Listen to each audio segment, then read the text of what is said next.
T9 news ప్రతిక్షణం ప్రజా గర్జన. ఈరోజు మనము సంగారెడ్డి జిల్లా రామచంద్రాపూర్ మండలంలోని కొల్లూరు గ్రామంలో ఉన్నాము. ఇక్కడ మన పక్కన ప్రమోద్ ఉన్నాడు, ఫ్లాట్లు కొన్నా అన్నాడు, కానీ దాంట్లోకి పోతే దౌర్జన్యంగా ఈరోజు రియల్ మాఫియా దీంట్లో దిగి ప్రమోద్ సార్ నా పేరు. ఓకే, లేఅవుట్ అయ్యింది సార్. ఫస్ట్ ఓకే 1985లో జీపీ ఇచ్చారు రైతులు. ఓకే 85లో జీపీ ఇచ్చినాక ఇగో జీపీ డాక్యుమెంట్ సార్. ఇది రైతుల నుంచి చెప్తా క్లియర్ గా మీకు. ఓకే 1985లో జీపీ ఇచ్చారు సార్. 85లా ఓకే ఎవరు చంద్రయ్య, బాలయ్య, మల్లయ్య కలిసి 3 ఎకరాలు జీపీ ఇచ్చారు సార్. ఓకే మధుసూదన్కి ఇచ్చారు. మధుసూదన్ రెడ్డి మధుసూదన్ ఇచ్చారు, చేసుకున్నాడు సార్. ఓకే మీరు చూడండి సార్ క్లియర్ గా. ఓకే నాకు అర్థమైంది. 85లా 1985లా ఓకే ఈడ మళ్ళా జంగయ్య, మల్లయ్య, నర్సయ్య, మధుసూదన్ కు మళ్ళీ 5 ఎకరాలు సార్. 5 ఎకరాలు. ఓకే 8 ఎకరాలు వచ్చింది సార్. ఓకే వీళ్ళు ఏం చేసారు, మధుసూదన్ రెడ్డి చేసుకున్నాక సరోజిని దేవికి 8 ఎకరాలు అన్నట్టు ఉంది ఇక్కడ. సరోజిని దేవికి మధుసూదన్ రెడ్డి ఏం చేసిండు సార్, ఇక్కడ సేల్ డీడీలో మధుసూదన్ రెడ్డి సరోజిని దేవికి 8 ఎకరాలు చేసిండు. 8 ఎకరాలు సేల్ డీడ్ ఓకే, అయింది. రైతుల నుంచి మధుసూదన్ రెడ్డి చేసుకుని, ఓకే మధుసూదన్ రెడ్డి ఏం చేసిండు, సరోజిని దేవికి సేల్ డీడ్ చేసిండు. ఓకే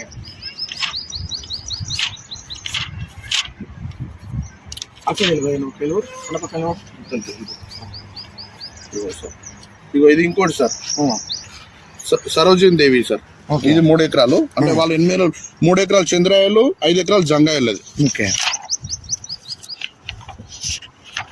తర్వాత ఆగండ్ రామయ్య సార్. ఓకే ఆగండ్ రామయ్య 5 ఎకరాలు సార్. మధుసూదన్ రెడ్డికి ఏజీపీ వేసాడు. ఓకే అది 8 ఎకరాలు, ఇది 5 ఎకరాలు. ఓకే 13 ఎకరాలు అయింది. అవును 13 ఎకరాలు అయితే ఏం చేసారు, లేఅవుట్ చేసారు sir. Okay layout copy Dayanand Goud ఏం చేసాడు సార్, లేఅవుట్ చేసాడు. ఎవరు చేసారు ఇది? దయానంద్ గౌడ్ సార్. దయానంద్ గౌడ్ రైట్స్ లేవే దాంట్లో. జీపే వేసుకోండి సార్, జీపే డాక్యుమెంట్ ఉంది సార్. అలా ఏది జీపే డాక్యుమెంట్ ఉంది సార్. ఇక్కడ చూపిస్తాను. అరే తొందరది. ఇప్పుడు మధుసూదన్ రెడ్డి తీసుకున్నాడు, మధుసూదన్ రెడ్డి దగ్గరికి సరోజిని దేవి తీసుకుంది. దయానంద్ డాక్యుమెంట్ ఎందుకంటే ఈ రోజు మనము ఖచ్చితంగా 1కి 2 సార్లు ఎందుకు అడుగుతున్నామంటే ఈ రోజు వాస్తవం ఇక్కడ ఉందా లేదా అని తెలుసుకోవడానికే మనం ఇన్నిసార్లు అడగడం జరుగుతుంది. ఓకే సరోజిని దేవి, దయానంద్ ఇక్కడ 3 ఎకరాలు sir. Okay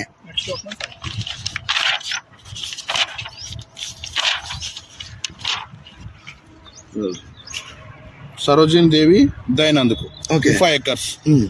document number. Okay 8 ఎకరాలు అయింది సార్. ఓకే ఈయన 8 ఎకరాలు, మన ఆగండ్ రామయ్య 5 ఎకరాలు. ఓకే 15 ఎకరాలు లేఅవుట్ అయింది. ఓకే 15 ఎకరాలు లేఅవుట్ అయితే ఇంకొక నేను ఏమంటున్నా సార్, మధుసూదన్ రెడ్డి ఈమెకి చేసింది. ఎవరికి? ఈమె పేరు ఏం పేరు? సరోజిని దేవి. సరోజిని దేవి చేసింది. లేఅవుట్ ఎవరు చేసిండ్రు? సరోజిని దేవి ఏం చేసింది, దయానందంకు జీపే ఇచ్చింది. మళ్ళీ దయానంద్కి ఇచ్చింది జీపీ. దయానందం జీపే వేసుకొని డ్రామాల మీద డ్రామాలు ఆడుతున్నారు. చూస్తూ ఉంటే ఒకళ్ళ దగ్గరికి ఒకళ్ళు చేసుకొని మళ్ళీ ఇంకోళ్ళు చేసుకొని డ్రామా ఆడుతున్నారు. చూద్దాం. ఓకే మళ్ళీ దయానందం చేసుకొని దయానందం లేఅవుట్ చేసిండు sir. Okay Dayanandam layout Dayanandam 8 ఎకరాల జీపేతోని, ఆగండ్ రామయ్య 5 ఎకరాలతోని మొత్తం 13 ఎకరాలు డాక్యుమెంట్లు ఉన్నాయి మన దగ్గర. ఓకే 13 ఎకరాలతో ఏం చేశారు, లేఅవుట్ చేశారు సార్. ఇది ఇంకా 2 ఎకరాలు ఇలా మిస్సింగ్ ఉంది సార్. ఒకటి పాప 5 మిస్సింగ్ ఉంది, ఒకటి లక్ష్మి 5 మిస్సింగ్ ఉంది. 15 ఎకరాలు లేఅవుట్ రావాలి, 13 ఎకరాలు వస్తుంది. ఇది ఇట్లుండగా ఇది లేఅవుట్ కాపీ సార్. ఇది layout copy sir. Panchayat approval sir. ఇది ఓకే మీకు క్లియర్ గా కనిపిస్తుంది sir. Okay panchayat approval sir అప్పట్లో. Okay 2004-2005 part sir. ఓకే ఇది ఎంతో సార్, 14 ఎకరాల ఉమ్మడి మెదక్ జిల్లాలో ఏజీపీ లేఅవుట్ చేసినట్టుగా మనకు స్పష్టంగా కనిపిస్తా ఉంది. ఉన్న ప్లాట్లు ఇక్కడ ఉన్నాయి సార్. ఇక్కడ ఒక 14 ప్లాట్లు ఉన్నాయి.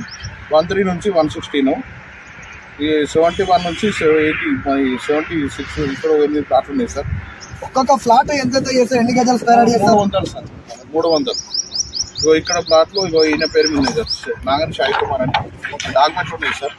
ఇగో ఇక్కడ ప్లాట్ లో ఈయన పేరు ఉన్నాయి సార్. ఓకే ప్రమోద్ అన్న, ఈ రోజు మీకు వచ్చిన ప్రాబ్లం ఏంది? మళ్ళా అన్ని పక్కడబందిగానే ప్రతి ఒక్కటి లీగల్ గానే మరి తీసుకున్నారు మీరు, కానీ మీ బాధ్యత ఏంది? ఇగో నా డాక్యుమెంట్ అవును ఇంట్లో చూపించిన నేను కొనుక్కున్నాక నేను కోర్టుకి వెళ్ళినా సార్. వీళ్ళు ఓకే డిస్టర్బ్ చేస్తున్నారు.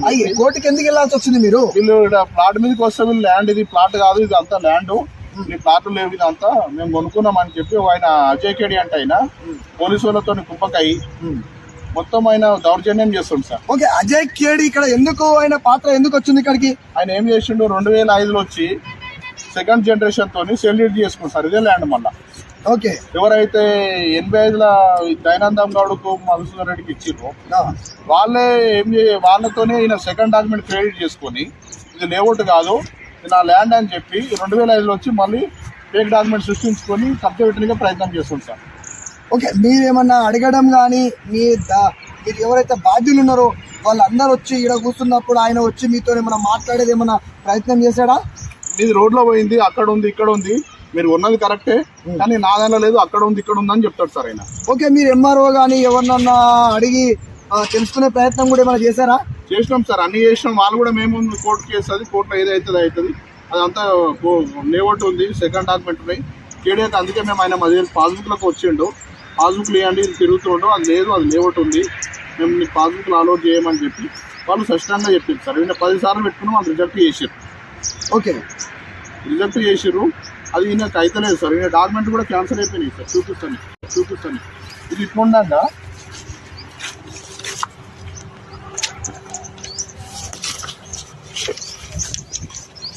ఇది నేను కోర్టుకు వెళ్ళాక నాకు ఇంజక్షన్ ఆర్డర్ వచ్చింది సార్. అప్పుడు కూడా పోలీసు వాళ్ళు మొత్తం వన్ సైడ్ చేస్తే వాళ్ళని కూడా పార్టీ చేసినాం. వాళ్ళ పేరు మీకు క్లియర్ గా కనిపిస్తుంది. టోటల్ పోలీసులు కూడా ల్యాండ్ లోకి ఎంట్రీ అయ్యారు. అయితే మొత్తం పోలీసుల ధీమతోనే వస్తున్నాయి. ఆయన దగ్గర డేట్ అని డాక్యుమెంట్ లేదు జరుగుంది. అంటే ఇది సివిల్ కేసు మ్యాటర్ కదా, పోలీసులు ఎందుకు ఎంట్రీ అవుతున్నారు? చేస్తున్నారు సార్ అట్లనే. కోర్టుకు ఈ రోజు రక్షక భటులు దళితులకు అండగా ఉంటారనుకుంటే వాళ్ళే రియల్ మాఫియాకు అండగా ఉండి దళితులని ఇబ్బంది పెడుతున్న ఆవేదన కూడా ఇక్కడ వింటా ఉన్నాం మనము. మొత్తం ఆయన అప్పుడు ఏం చేసినాం సార్, మా అడ్వకేట్ దగ్గరికి వెళ్తే ఇట్లా పోలీసులు ఇబ్బంది పెడుతున్నారు అంటే ఆయనను కూడా పార్టీ చేసినాం సార్. ఇలా ఇదో క్లియర్ కనిపిస్తుంది. 3వ నెంబర్లో పోలీసు మన రమేష్ ఉన్నాడు సార్. ఇప్పుడు ఆయనను కూడా పార్టీ చేసినాం. అసలు నీకు ఏం సంబంధం, ఇలా నీకు ఏం రైట్ ఉందని మనం ఇబ్బంది పెడుతున్నాం అని అయితే కోర్టులో ఏమైంది, మనకు ఇంజక్షన్ ఆర్డర్ ఇచ్చింది సార్. కోర్టు వాళ్ళ మన ల్యాండ్లకు రావద్దని మన కోర్టు ఇంజక్షన్ ఆర్డర్ కూడా క్లియర్గా ఇచ్చింది సార్. కోర్టు ఆర్డర్ కూడా వచ్చింది మనకు, కోర్టు ఆర్డర్ ఇచ్చింది. ఇవి మేము కొనుక్కున్న సెల్యూట్ సార్ ఇవి. ఓకే, ఇక్కడ చూస్తున్నాము ప్రమోద్ ఏ విధంగా అయితే ఫ్లాట్లు కొన్నాడో క్లియర్ గా పక్కడబందిగా ఉంది మన దగ్గర. అయినా కూడా తను డబ్బులు ఖర్చు పెట్టి తన సొంతం చేసుకున్న ఫ్లాట్ లోకి దౌర్జన్యంగా రాని అని రియల్ మాఫియా ఇక్కడ మనం చూస్తా ఉన్నాము.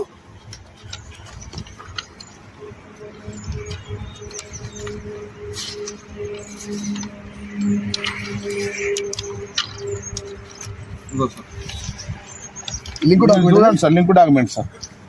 డాక్యుమెంట్ వీళ్ళు 19లో కొన్నారు సార్. అదే దయానందం చేసిన డాక్యుమెంట్ తోనే 19లో కొన్నారు వీళ్ళు. ఓకే, అదే లింక్ డాక్యుమెంట్ తోని నేను కొన్నా సార్. ఇక మీరు ఇలా క్లియర్ గా అనిపిస్తుంది సార్. ఇక్కడ 19లో వాళ్ళు అప్పటి వరకు వచ్చారు. వాళ్ళు కొన్నది 88లో సార్. వాళ్ళు 88లో దయానందం అమ్మిండు, మీకు కనిపిస్తుంది ఇక్కడ. అవును, వాళ్ళు దయానందం చేసింది ఇది. వీళ్ళు వచ్చి నాకు ఇక్కడ అమ్మిరు సార్. 23లో అమ్మిరు ఇది. ఈ ప్లాట్ కోర్టు ఆర్డర్ ఉంది ఆయన దగ్గర. ఏమైనా ఉంటే పేపర్ తీసుకురండి, మీరు వన్ సైడ్ ఎందుకు మాట్లాడుతున్నారు నేను వాళ్ళ దర్శనం చేస్తున్నా. నువ్వు వాడికి రావద్దు, ఏదంటే కోర్టుకో ఏదైనా కోర్టుకు తెచ్చుకున్న దాకా నువ్వు వాడికి రావద్దు. ఇది ఆయన రాడు, నువ్వు రాడు. ఆయన చెప్తుండు, కానీ వాళ్ళకి మొత్తం వన్ సైడ్ గా మద్దతు ఇస్తున్నాయి. కోర్టు ఆర్డర్ ఉన్నాక నేను మొన్న ఇలా కంటనర్లు పెట్టుకున్నాను సార్. ఇక్కడ లోకే రాళ్ళు పెడితే పీకేస్తారు, గోడ కూడా అంతా గొడగొట్టి రాళ్ళు. ఈ గోడ మొత్తం నువ్వే కట్టుకున్నావు? నేనే కట్టుకున్నా సార్. అప్పుడు అంటే ఈ ఫ్లాట్లు మొత్తం నీవేనా? ఇక్కడ సార్ ఇది మొత్తం 14 ప్లాట్లు ఇక్కడే ఉండే. ఈ గోడ మొత్తం నేనే పెట్టుకున్నా. వాళ్ళు గుల కొట్టేసి ఇక్కడ కెమెరాలు పెట్టి ఇక్కడ షెడ్ వేసి అక్కడ సెంటర్ లో కెమెరా మొన్న పెట్టి రీసెంట్ గా 2 నెలల కింద పెట్టి. సరే, చూస్తా ఉన్నాం ఈ రోజు వాళ్ళకేమో రియల్ మాఫియాలకేమో వాళ్ళకి పెట్టుకోవడానికి, వాళ్ళు ల్యాండ్లకు రానికే పోలీసులకు అవకాశం ఉంది. వాళ్ళు పోలీసు వాళ్ళు అవకాశం ఇస్తున్నారు, కానీ ఇక్కడ పకడ్బందీగా కొన్న దళితునికి మటుకు ఈ రోజు లోపలికి రావద్దని బెదిరింపులతో సహా పోలీసు వాళ్ళు మనకు వినిపిస్తా ఉంది. ఒక్కసారి అతని రికార్డింగ్ కూడా ఏంది అనేది మనం విందాం. నిన్న మరీ దౌర్జన్యం సార్. మొన్న ఏమైంది అంటే మొన్న ఆల్రెడీ నేను వర్క్ చేసుకుంటున్నాను సార్. ఇక్కడ నా ప్లాట్లో నేను డాక్టర్ పెట్టుకొని నాది నేను సాల్వ్ చేసుకుంటున్నా. ఈయన అజయ్ గడి అంటే ఆయన వచ్చిండు. ఓకే, వచ్చి నువ్వు ఇక్కడ చేయొద్దు, నువ్వు వెళ్ళిపో అని చెప్పి చెప్తున్నాను.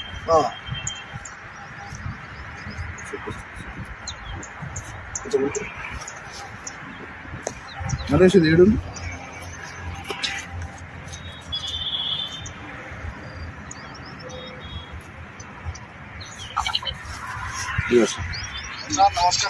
ఆయన పోలీస్ ఆయన వచ్చి కానిస్టేబుల్ పంపించిన అతను మాట్లాడతా పోలీస్ అంటే మాట్లాడినా సార్. మా ప్లాట్ఫామ్ మేము పని చేసుకుంటున్నాం సార్. మా కోర్టు ఆల్రెడీ ఇంజక్షన్ ఆర్డర్ ఉంది.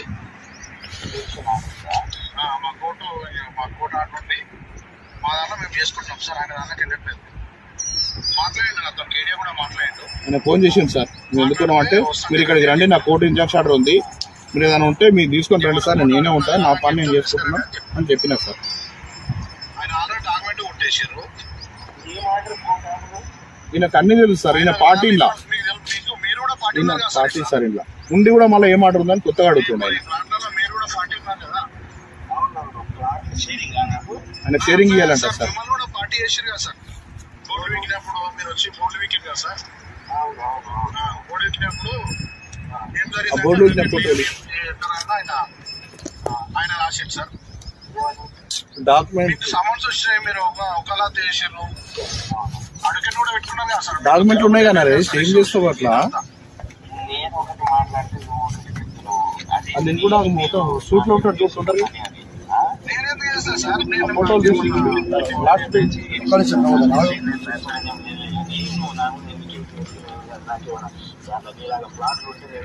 చూడు సార్. ఆయన ఎంతో దౌర్జన్యంగా మాట్లాడుతున్నాడు. ఇతనే సార్. నేను ఇప్పుడు మాట్లాడుతాను. ఫోటో ఆయన వస్తున్నాడు మళ్ళీ ఇప్పుడు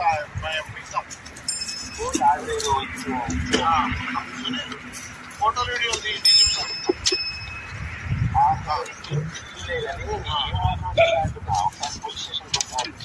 తీసుకొస్తా సార్.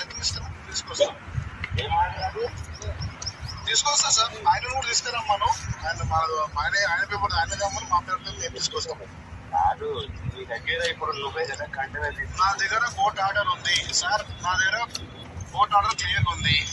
మీరు వన్ సైడ్ ఆలోచిస్తే మేము ఏం చేయలేము. అది